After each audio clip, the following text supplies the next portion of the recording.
오늘 목동에서 반값으로 완전 폭락한 감자가 12억 원짜리가 무려 반값인 6억 원대로 떨어진. 그러면 굉장히 싼 거 아닌가요? 그렇죠. 그래서 너무 좋아 보이죠. 신축을 하게 되면 이 정도 건물로 지을 수 있지 않겠느냐. 이게 인터넷상에서도 지금 많이 화제가 되고 있고 위로 경매 사이트에서도 조회수 랭킹을 달리고 있는 아주 땅값의 거의 반값까지 유찰된 물건을 보러 왔습니다. 지금 2층에 임차인분이 나오셨는데 2층에 임차인분이 있어서 가서 얘기 한번 나눠볼게요. 네. 경매로 좀 나와 있어가지고 그냥 이 물 잠깐 보러 왔거든요. 초심을 다시 지으셔야 되잖아요. 안에 곰팡이도 잔뜩 있어요. 그러니까 문을 열어놔도 소용이 없어요. 곰팡이가 안 닿아요. 저희 집에 겨울에도 집 나가려면 망치 있어요. 그게 뭔 소리예요? 여기 문이 얼어가지고 망치로 깨고 막. 아 진짜요? 이 영상 풀면은 유찰될 수도 있겠는데 집에 오면 진짜 정말 참. 제가 아시는 지인분들, 제 영상을 시청하시는 분들은 솔직히 안 받았으면 좋겠어요. 그런데 낙찰이 될 거예요.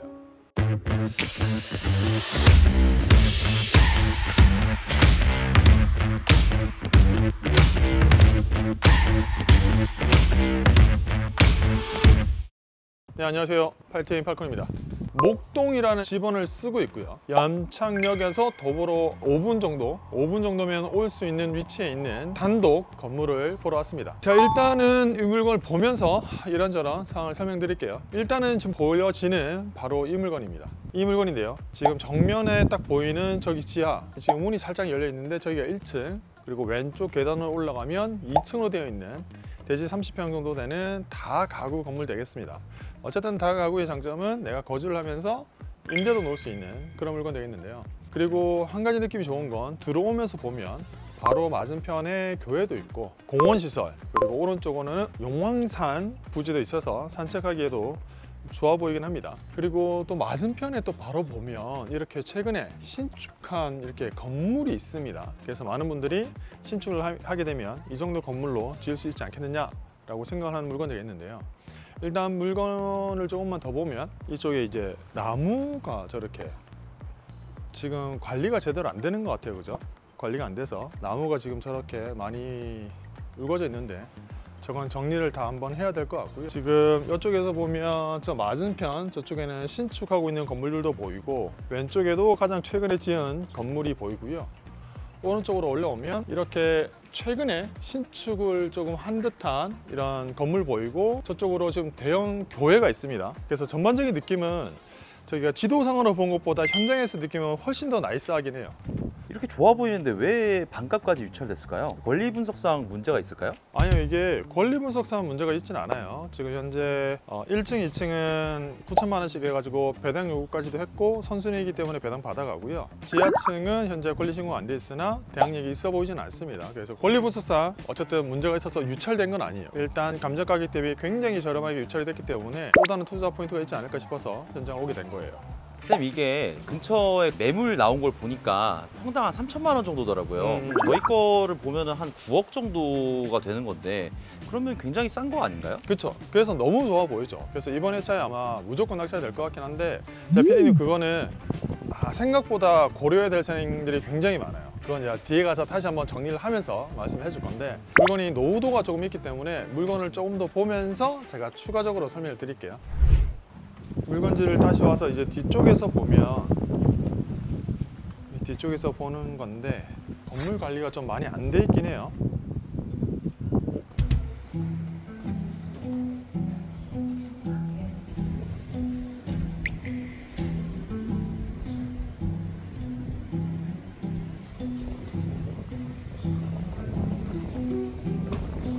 네, 안녕하세요. 아니 뭐 좀 여쭤보려고요. 네. 이 건물 살기는 좀 어떠세요? 받으면 또 살짝 해가지고 다시 임대도 넣고 막 그러려고 하거든요. 여기 임차로 계시는 거예요?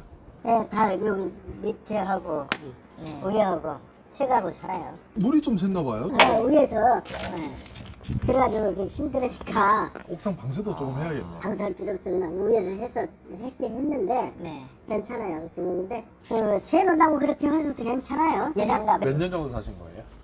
내가 뭐 한 6년 됐나? 1층을 혼자서 지금 쓰고 계시는 거예요? 예. 근데 건물 자체에 하자는 그러면 저기 누수 조금 있는 거랑 다른 거랑 특별한 건 없는 거예요? 그렇지. 특별한 없어. 저 작은 죽을 때까지 견딜 수 있을 것 같아. 지금 2층에 임차인분이 나오셨는데 2층에 임차인분이 있어서 가서 얘기 한번 나눠볼게요. 네. 안녕하세요. 이거 좀 여쭤봐도 될까요? 딴 건 아니고 아시겠지만 여기 이게 경매로 좀 나와 있어가지고 그냥 이게 물 잠깐 보러 왔거든요. 하시고 다시 지으셔야 돼요. 리모델링 힘들어요? 위에 보시면 콘크리트도 터졌고 저 위에 저거요? 옥상도 지금 난리라. 이게 옥상 올라가는 계단이에요? 이게 리모델링으로는 될 게 아니고 저희가 베란다가 없어요. 보일러가 밖에 있거든요. 그럼 보일러 밖에 있네요? 이게 되게 애매해요. 집이. 밑에 사장님 보니까 방이 원래 3개인데 하나를 트고 거실로 쓰고 있더라고요. 여기도 그러면 방이 지금 2개인 거예요? 방 2개, 화장실 하나. 원래 방이 없었어요. 이게 원래 근데 공부상은 방이 3개였었거든요. 근데 아니었어요. 저희는 원래 왔을 때부터 2개였어가지고. 그럼 이제 올라가서 한번 봐도 되죠? 근데 진짜 조심히 가셔야 돼요. 네.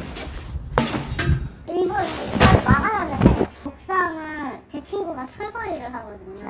근데 방수만 벗겨진 게 아니라 아예 싹 다 벗겨져가지고 공사를 다 하려고 1,000만 원 든다던데. 몇 천만 원이요? 네. 아예 콘크리트까지 다 벗겨졌다고 하던데요. 안에 곰팡이도 잔뜩 있어요. 그러니까 문을 열어놔도 소용이 없어요. 곰팡이 안 닿아요. 저희 집에 겨울에도 집 나가려면 망치 있어요. 그게 뭔 소리예요? 여기 문이 얼어가지고 망치로 깨고 막. 진짜요? 네, 단열벽지로도 안 돼요.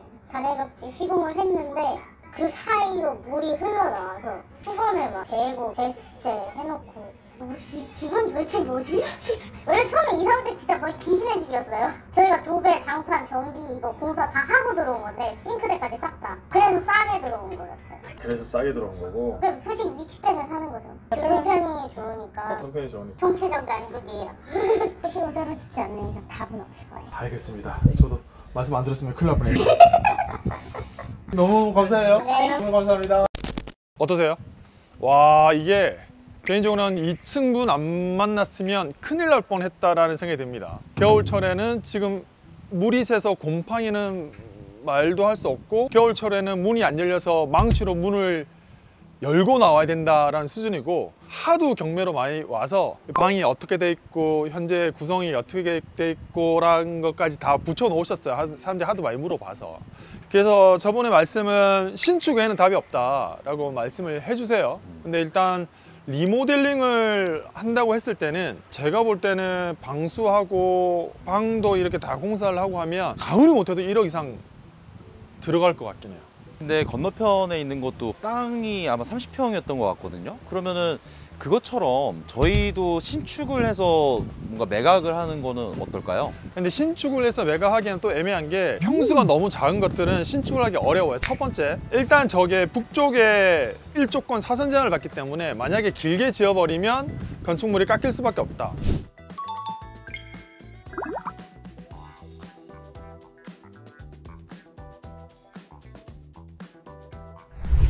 바로 앞에 맞은편에 있는 거는 북쪽에 도로가 있기 때문에 1조권 사선 제한을 안 받아서 그나마 올라갈 수 있는 건데, 일단은 신축을 한다고 했을 때도 사선 제한을 받아서 많이 깎일 수 있기 때문에 구조가 제대로 안 나올 수 있고요.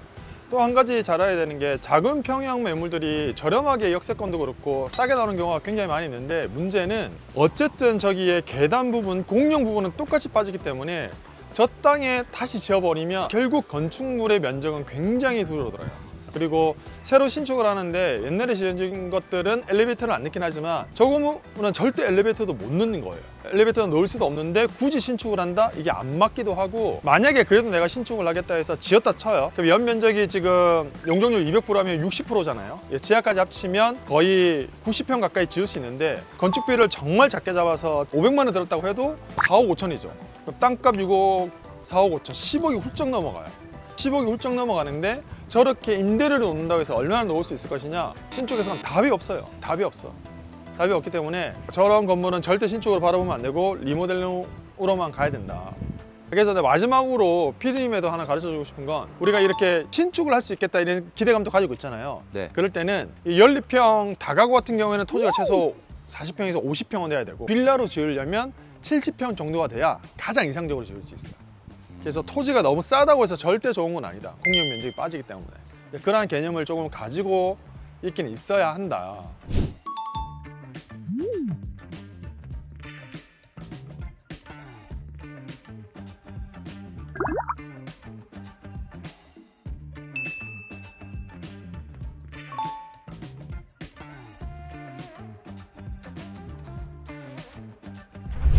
그럼 리모델링을 해서 에어비앤비를 돌리면 좀 수익률이 좀 더 좋지 않을까요? 그럼 매각하기가 좀 더 쉬워질 것 같은데. 그나마 좋은 게 최근에 이 지역 보면 에어비앤비 예약률과 평당가를 보면 15만 원 정도 나오긴 해요. 그래서 리모델링을 해서 각 층마다 외도민을 세팅을 할 수 있으면, 다행히 이 건물이 건축 연도가 97년도라 30년 기한이 넘어가지 않았기 때문에 임대는 가능합니다. 그런다고 했을 때 리모델링까지 최소한의 비용을 들여서 했다 치고 수익률로 돌려보면 800에서 900 정도 나올 걸로 예상이 돼요. 에어비앤비를 정상적으로 돌린다고 했을 때. 그런다고 했을 때는 괜찮을 수 있는데, 결국 에어비앤비를 하게 되면 내 노력이 들어간다는 거, 그리고 에어비앤비를 하면서 가져간다고 했을 때는 이 지대의 땅값이 높아지는 기대를 해야 되는데, 현재 왼쪽, 이 지역 왼쪽에 개발 구역으로 잡혀 있긴 하나 그 개발이 되고 나서 여기에 집가까지 올라가기에는 너무 오랜 기간 걸릴 것 같아서 정말 막연한 말도 안 되는 기대감으로 미래 가치를 보고 투자한다고 볼 수도 있겠지만 저는 아닌 것 같긴 해요. 그럼 저도 아닌 것 같습니다.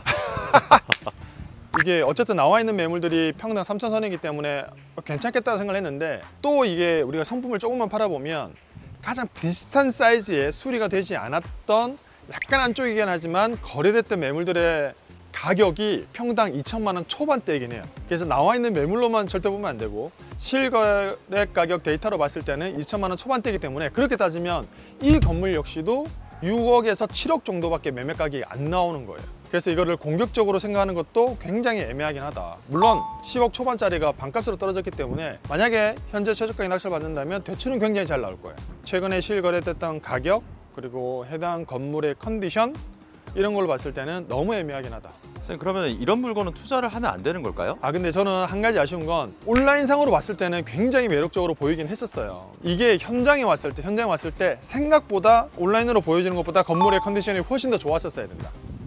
그리고 수리비가 너무 많이 들어가는 게 크나큰 단점인 것 같긴 합니다. 그럼 이번에 유찰이 한 번 더 되면 그럼 그때는 좀 들어갈 만 할까요? 한 번 더 유찰되면. 그런데 제가 이 영상을 오늘도 현장 와서 보면서 느끼는 건, 제가 아시는 지인분들, 제 영상을 시청하시는 분들은 솔직히 안 받았으면 좋겠어요. 그런데 낙찰이 될 거예요. 왜냐? 조금 더 막연한 기대감으로 좋을 것이다 이렇게 실질적으로 분석을 하지 않고 투자하는 사람들은 아마 낙찰을 받지 않을까 싶은데, 한 번 더 유찰되면 그때는 이제 아무리 안 좋아도 수리비 들어도 남으니까 묻고 따질 필요가 없는 거고, 너무 좋아 보여서 약간 뭐랄까 어떤 느낌이냐면 독이 든 사과 같은 느낌이야. 예뻐 보이거든? 근데 잘못 먹으면 큰일 날 것 같다. 큰일 날 것 같다는 생각이 들어요. 최근 서울에서 다가구 중에 완전 반값으로 폭락한 아주 핫한 물건을 보러 왔는데 정말 조심해야 될 것 같긴 합니다. 다시 한번 말씀드리지만 이런 물건 조사를 제대로 하지 않고 실거래가 데이터와 현장 조사를 하지 않고 막연한 기대감으로 투자하는 건 절대 금물입니다. 이 영상을 시청하신 분들에게는 말리고 싶고요.